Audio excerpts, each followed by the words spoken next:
欢迎收看《关键时刻》，我是张道和。今天全世界都在关注这个男人，他叫做川普。就在台湾时间几个小时之后，他就要来就任了。今天我们可以看到，川普他剧透非常多事情。他说我要当一个独裁者，我要签很多行政命令，100道、200道，包括了关税，包括了移民问题。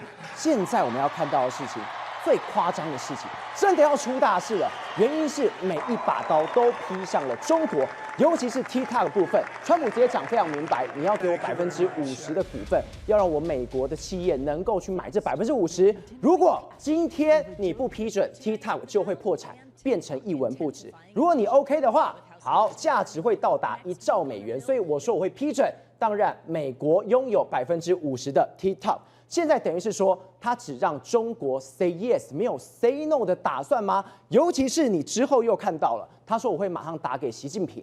因为我要跟他讲，多买美国的商品，甚至100天之内我会去找你。这种极限施压的方式，这一种逼迫的方式，中国能承受得住吗？看起来不太行。为什么？钱没了，拳头也没了。看看几个画面，春节就快到了，要过年了，但是中国的商店街都没狼啊，冷冷清清，甚至最大的千禧春运在流动的时候，看看车站也都完全没有人，空荡荡一片，而且又有更多的高官因为贪腐下来了吗？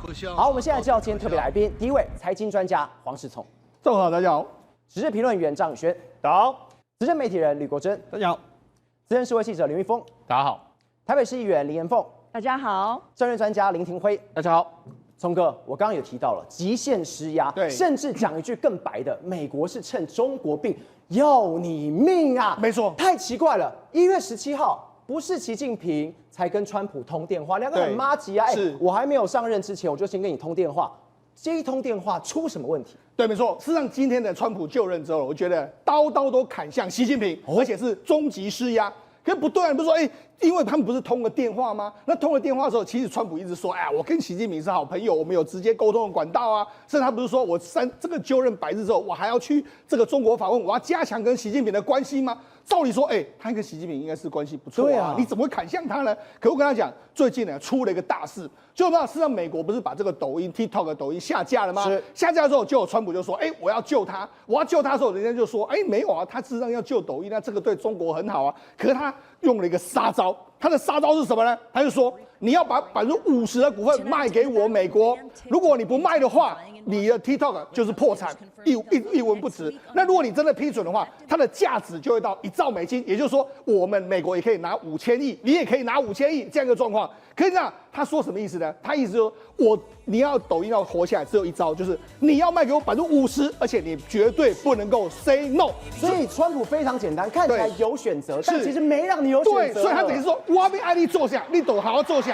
好，我们知道，事实上，这个川普跟这个习近平之间来说的话，就抖音问题来说，你就可以看到说，开战的意味其实相当浓厚。第一个时间点来说的话，是17号。17号的时候，其实当时的川普就说：“我已经跟他这个通过电话，甚至连这个中国官方也认定跟他通过电话。那通过电话的时候，他们谈的非常多嘛，像芬太尼还有中美的贸易问题，还谈到了抖音的这个问题。然后抖音的问题谈完之后，紧接下来18号，他接受 NBC 的访问，就说：我可能会延长这个 TikTok 的这个期限90天，而且在20号就会宣布。然后这个就 CNN 的专访的时候，他就说这件事最后由我做主。所以可以看到说，我就任之后我会怎么做。所以他是慢慢一路铺陈，17、18、19、20。对，没错。然后在19号，因为 TikTok 已经被下线了之后，他就说：我会抢救 TikTok。然后到20号，他在川普让美国再次伟大的胜利集会里面，他在他的集会跟他的粉丝说的他说什么？我们会定调让 TikTok 50%的股份回归到美国来。好，然后我就讲。像这个对中国来说毫无疑问是个杀招，为什么？因为目前为止美国的持股是0，而且你真的让美国持股50%的时候，他就说好啦，如果你不给我50%的话，那你就这个公司就一文不值，就是作废了。那如果你有50%的话，我保证它会到1兆美金。可是你知道吗？这里面到底是有什么猫腻吗？因为你如果持有50%的时候呢？事实上呢，你美国就可以看到 TikTok 真正的核心的秘密嘛。我可以要求你公布你的演算法，公布你的相关的东西。事实上，这样的 TikTok 所有秘密都会被你看光光。另外一个，他是这个万岁爷，对不对？好，那么另外一个9000岁，伊隆马斯克他发了一个文非常有意思。为什么非常有意思呢？他说，你50卖给我，美国就可以这个 OK， 对不对？但是伊隆马斯克发什么？他说：“不对啊，你这个 TikTok 可以到我美国来啊，那为什么我这个 X 呢没办法到中国去呢？”他用这样，所以他现在看起来，他说不公平的状况需要改变。川普没有讲，但是他的9000岁伊隆马斯克这样说，他释出一个风向是什么？我 X 我要到中国去，这个代志可大掉了。如果 X 可以去的话，那我问你 ，Google 要不要去？那我问你，脸书要不要去？如果大家都去的话，那中国怎么办？中国就是有万里长城，资讯的万里长城，挡不住了，挡不住，它可能会垮。虽然跟你说，他这一招其实表面上是，我要跟你这个救 TikTok， 但后面其实他藏一把大刀。这个大刀是谁来藏？是由这个伊隆马斯克砍向你啊！所以我才说，这个对中国来说压力是空前未见的这个巨大的一个状况。好，另外一个，就为什么我们就说会这时候呢？这个川普要做这种所谓砍大刀的这个状况，因为中国的经济实在真的不行了，他们吃定他了。对，没错，也就是说趁你病要你命那个状况，没错。好，那我们来讲几个。现在是春节时间，对不对？春节时间来说，中国在这时候已经展开所谓他们的春运。那春运来说，我觉得每一年的春运呢，事实上也是在看中国景气好不好的一个状况。如果我问赵和，如果我们今年赚了很多钱，那很多钱说，那我要回老家去，对不对？我就很开心的回去。大包小包，然后人潮就会非常多嘛，对不对？那假设我今年没有赚钱，我就不好意思回去嘛。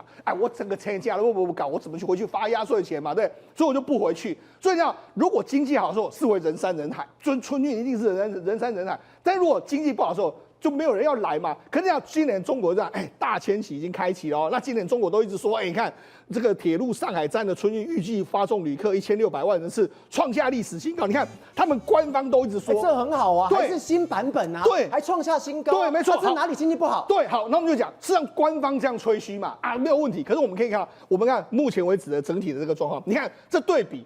20年前，你看20年前的这个春运，你看火车站人山人海啊，人山人海。那你看现在的这个状况，这个人流稀疏啊，你看对比上下，上面是这个过去的时间，那你看往年的春运是这样，今年的春运到目前为止都没人啊，所以你看，哪有像官方，哪有说你什么创人新高，根本没有啊，哪是你官方说的这样一个状况？好。那另外一个非常重要的这个车站就是东莞车站，因为东莞就号称全世界的这个代工中心在这边嘛。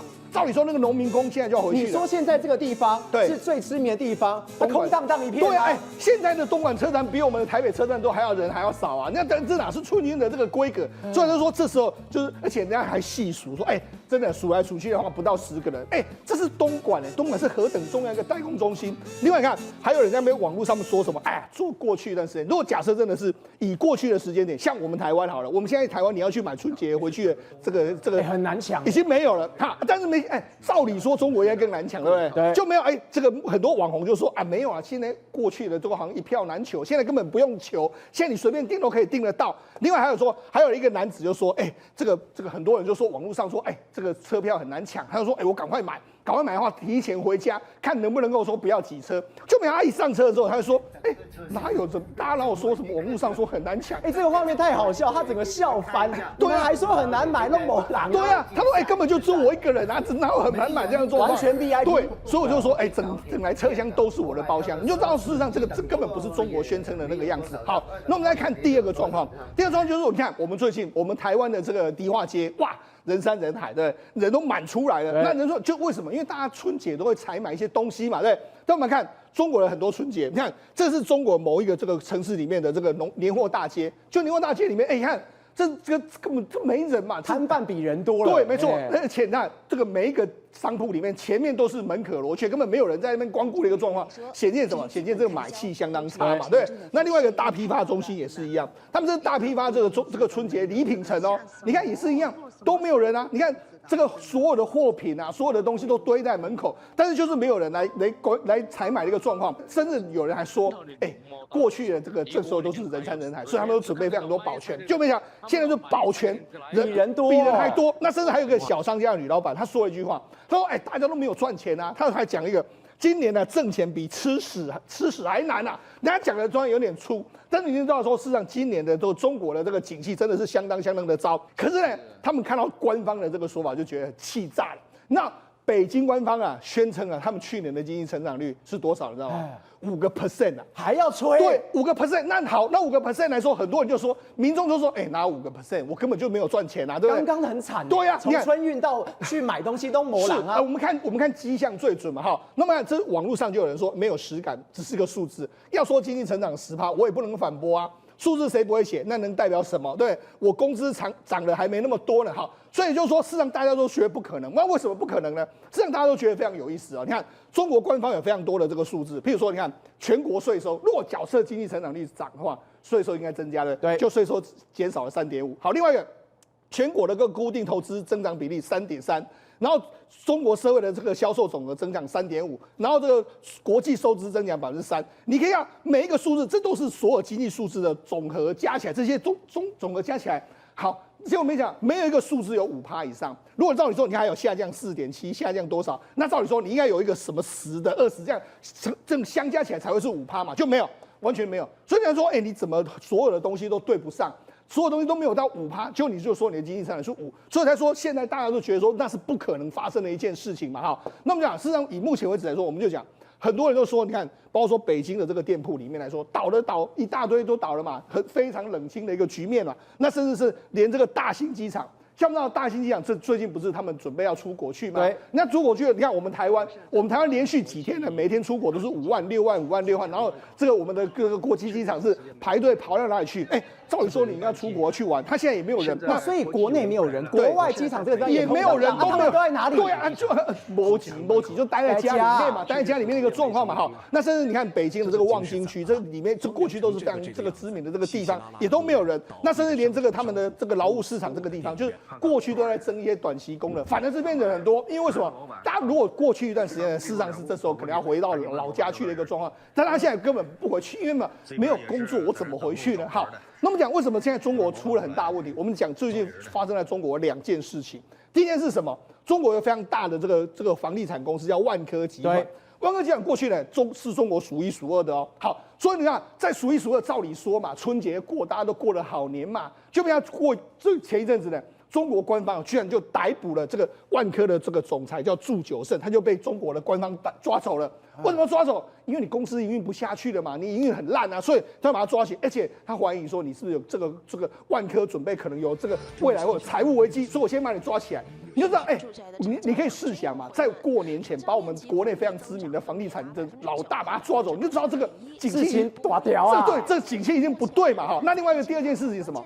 发生在厦门，这个厦门的一个国家企业叫项羽集团。那项羽集团要做，它是国营企业哦。就国营企业来说的话，那怎么办呢？他这个员工就说：“你这个过年你要给我薪水嘛，那不然的话你要给我这个所谓年终奖金嘛。”就讨薪不成啊，就你知道他们怎么做吗？他们居然就赶着找那个什么高压水枪车来，然后我们要喷那些来讨薪的那些人，然后就把他们喷走。那些农民工完全都被喷走，所以跟你讲，目前为止对中国来讲，中国是处在一个前所未见经济在衰落的时候，那人民目前为止心思也不稳定的时候，偏偏这时候川普上台啊，川普上台之后，我觉得接下来对中国的每一个杀招，恐怕都会让习近平相当的难受。国文哥，我们刚刚提到了，川普真的是趁中国病要他命。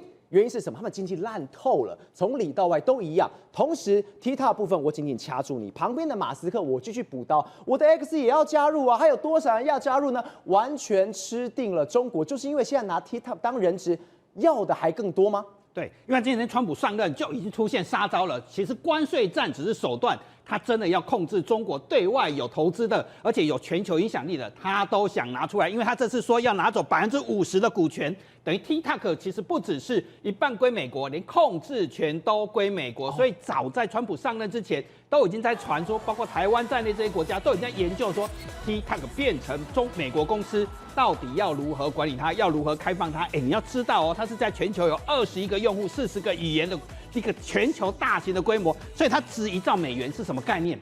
是等于1家台积电。所以川普是很清楚了，关税战是手段，在把中国在全球有投资、有影响力的我全部都要卡纳维麾下，有要开始管理，变成美国人公司，这招才是真正很。所以 TikTok 只是第一招而已，还有很多家要准备，所以要被砍了。所以你可以看得出来哦，其实美国这一次川普上任前已经开始公布了，现在中国有所谓的出口4小龙，包括西运、速卖通、淘宝的 Temu、拼多多的 TikTok 都在它的范围里面。所以他上任前1月18号，美国财政部突然公布一件事情。他要收低输往美国最低的门槛，就是价值$800的，我都要考虑课关税。我关税是他的手段，目的是要限制中国的投资，中国在海外的影响力才是真正目的嘛。啊，这$800是什么意思？其实他已经很清楚了。2015年财政年度的时候，寄到美国的一些小货物1.3亿件，到前年。10亿件呢？谁寄最多？就是中国的电商平台。中国的电商平台是谁？就是出口4小龙。所以川普抓住什么？习近平如果没有出口4小龙，就没有1兆美金的出口，他就抓住习近平的弱点。中国没有内需，必须要靠美国这个市场。所以你想要赚美国的钱，全部都要让我抽税，抽一半，甚至控制权哦。他今天讲得清楚，50%，还有管理权要落在美国人的身上。所以今天川普是完完全全要习近平割地赔款，都拿出来了。对，就是中国在海外有影响力的公司，这真的是赔款呢。把一家这么好的公司，已经有影响力的公司，一半的股权让给美国。TikTok 他也川普讲了 ，TikTok 50%，他不是讲美国的部分哦，他讲了，看来是抖音整个海外的叫做 TikTok，全部都可能归美国，所以这一招真的是很狠。他抓住了什么？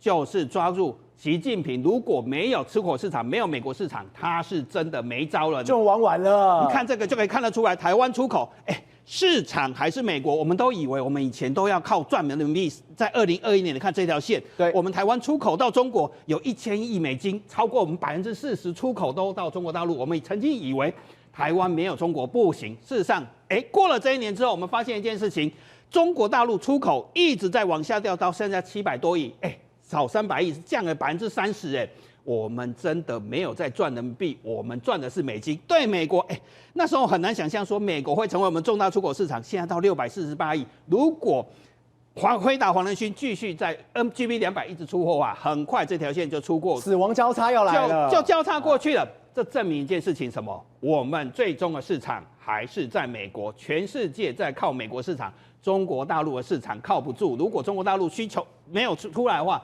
不会降那么快，所以大家都在靠美国市场，这是一个无法否认的事实。那中国市场真的很惨，有多惨，你知道吗？今天最新的消息是中国开始补贴手机了，所以让台湾人很羡慕了。你很难想象，中国的 iPhone 16 Plus 最便宜的是从6990块降到5999，等于全部都是在3万块。你说之前如果有些电动车补助、家电补助就算，现在最新补助是手机补助，而且连 iPhone 你也补助。对，它补助的条款是很简单，只要低于人民币6000块了，全部都补助，所以大家都在降价。这证明一件事情是什么？没有补助，中国哪有消费力？中国消费力拉不起来，所以不止苹果在降价，华为也降价。华为不是说 Mate 多厉害吗？其实全部都降到599以内。突然间补助在哪里，门槛就在哪里。手机能够卖到5000块、6000块以上的，变成非常的少。更好笑的是，补助还不止补助手机，你知道最扯的是，中国医保竟然补助华为的智慧手表，真的很扯。中国已经说医保缴不出来，很多医院都在倒闭了。竟然拿医保说华为的智慧手表竟然也可以当医疗器材，可以用医保来支付，所以网民就说：哇，中国为了救经济，竟然能够华为补助到这样，华为公司不愧是党产。那更惨的是它的品质，有网友就拿去做什么，你知道吗？拿华为的智慧手表，不是它是医保器材吗？它是医疗器材吗？可以拿医保来支付，就拿来测土豆、马铃薯，台湾叫马铃薯的心跳。有心跳，土豆怎么会有心跳？遥遥领先。中国网民就说，中国又再度遥遥领先了，科技真的遥遥领先。这个再多补助谁敢买啊？能够把马铃薯测出心跳，也大概只有华为，所以这个是遥遥领先。可是这也证明一件事情，中国的产品如果真的没有补助，要卖真的很难卖动。那出口市场要靠谁？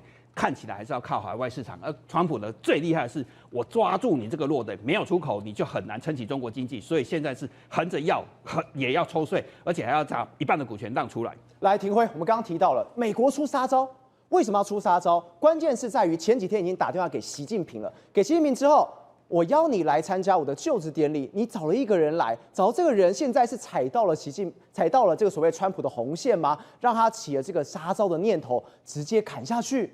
其实川普本来就想杀中国了哈，只是说先礼后兵嘛。我这一次的就职典礼的时候，我好叫你过来，你来，我们来当面谈嘛，好好说嘛，对不对？当面谈其实谈得比较清楚嘛。然后结果呢，习近平可能就不想去的时候，结果川普团队要求说我要蔡奇，蔡奇他也没去。然后今天派一个韩正，我们知道中共都是以党领政，对不对？以党领政，这个党目前来讲，政治局的委员24个委员当中，你看不到韩正，所以韩正根本就不在决策圈里面。所以韩正如果到美国去的话，美国人跟他讲说，你这是答应什么？我回去报告，什么事情呢？他无法做决定了。那你派一个无法做决定的人来去跟美国谈，那美国川普想说你到底有没有诚意嘛？所以根本就没有诚意。然后接下来他第二个见了谁？范斯记不记得这个副总统？副总统他什么？他之前讲说我们应该把那个给乌克兰的爱国者飞弹都给台湾了，来防卫台湾了。所以他其实见到的这些人都蛮硬的，也就是说，川普都还没有见到韩正的时候，旁边的人就已经告诉韩正说哪些事情可以做，哪些事情不能做，哪些事情你要答应我。这时候韩正能决定吗？不能决定嘛，他不能决定，只能去那边被洗脸的。对啊，那你被洗脸的时候，假设如果公开场合上面来讲的话，川普如果今天洗那个韩正的脸，说你中国怎么样之类的，韩正要站起来离开吗？还是韩正要乖乖的说点头说怎么样？他如果点头的话，那回去不就是像小粉红般了吗？也就是说，其实韩正来讲的话，去不去都是个问题。那今天说真的。《华尔街日报》丢出来说什么啊？这个川普有可能在百日之内要访问中国。我认为这个都是一个放讯息的概念而已啊。你知道吗？一般来讲，我们在外交上的礼节是这样子哦。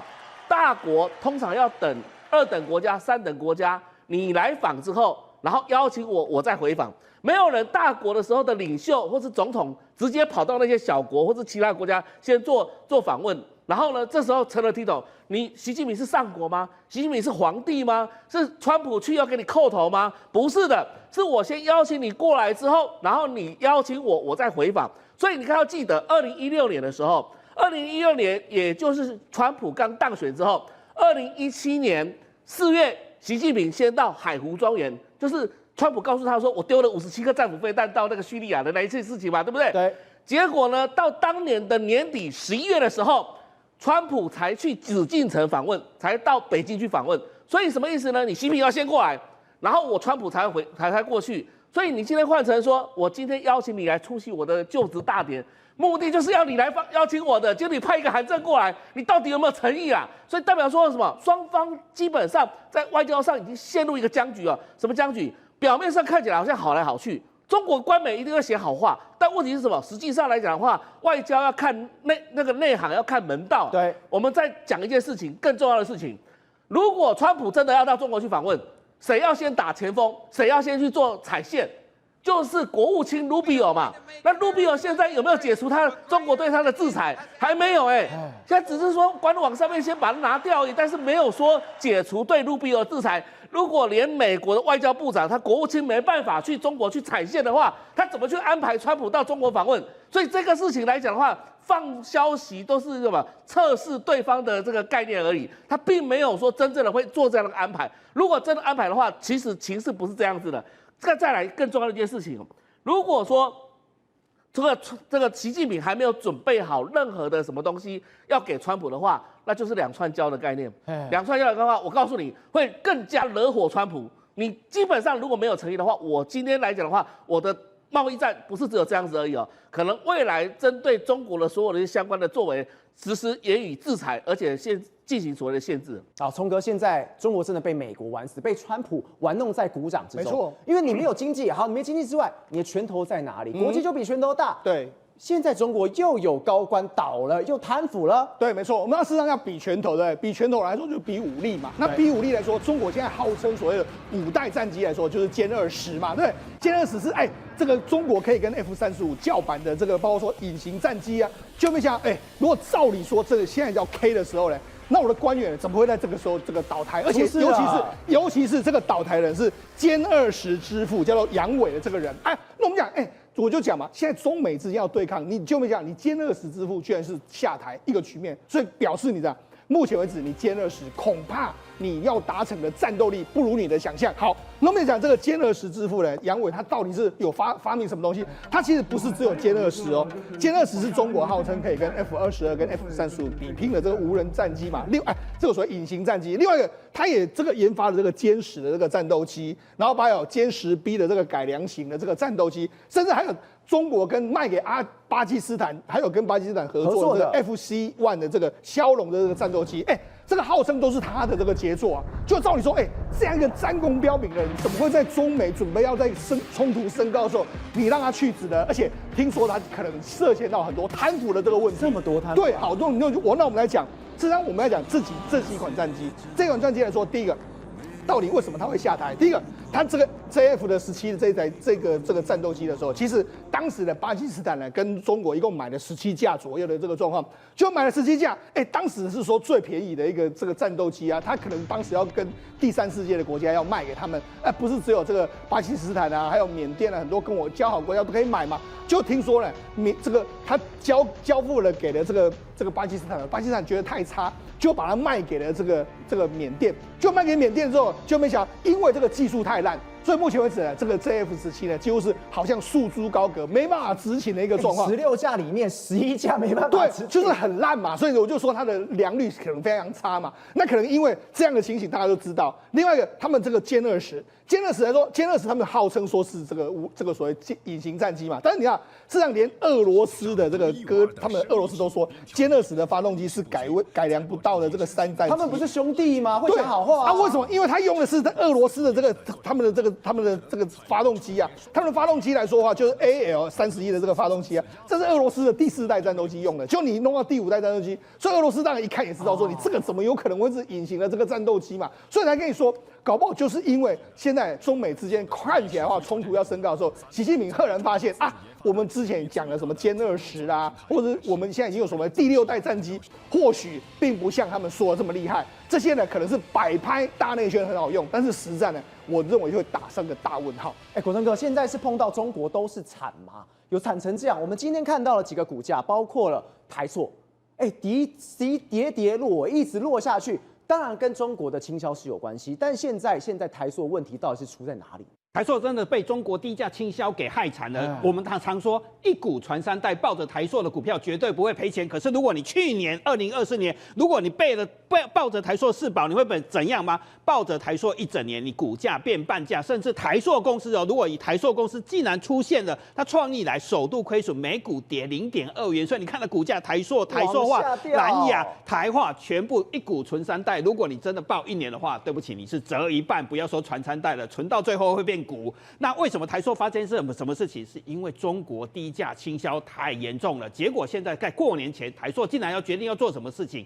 开始从南到北大关厂，包括新北的树林、桃园的观音，到嘉义、到高雄仁武，都有工厂开始要关闭。这是王永庆2008年过世以来从来没有过的现象。从北到南一路关下来啊！如果再算宜兰的话，宜兰、新北的树林、桃园观音、嘉义、高雄仁武、高雄林园都有厂要开始关闭产能，甚至连台塑在中国最大的投资宁波这个地方，台化的 PEDA 厂也在中国的网站说它也要关厂了。你知道吗？台塑集团投资宁波，那是投资500亿以上，光是台化一家公司哦。结果现在因为中国的低价倾销，台塑有些工厂都开始要关厂啊，不过这也是好消息，这代表台塑集团汰弱留强的工作已经开始展开了。未来面对中国低价倾销，它的亏损渴望会减少。再来是台湾股民最爱了，有100万股民的中钢公司，其实是存股的最好的标的，而且每年都还给你雨伞，还有很多好的纪念品。结果中钢竟然创下了18.1块的历史低价，中钢到底发生了什么事情？很多股民都在哭100万股民大家都最喜欢领中钢的纪念品，那个雨伞真的非常好用。中钢因为踩到了人员转型的前坑，中钢工会现在非常的愤怒，政府的政策说改就改，结果造成中钢亏了64亿元。这是兴达海基当年为了配合离岸风电转型做水下基础，你都看得到哦。结果政府说，离岸风电政策我不要求国产化了，结果这64亿元已经亏损掉了，就要全部认掉啊！再来让工会更不爽的是，竟然要中钢成立一家台制电公司，所以中钢现在股价吓坏了，很多投资人不敢报，是因为这家台制电公司以后要收购绿电要5500亿元，所以工会就很生气，为什么？你要承担这个风险平台，但是你政府的政策会不会像离岸风电一样说转就转？到时候亏64亿元。这笔钱到底要谁买？难道投资人要看着它一直跌下去吗？所以中钢变成是踩到政府离岸风电的前坑，再来又要承担这个风险，难怪很多人不敢投资它。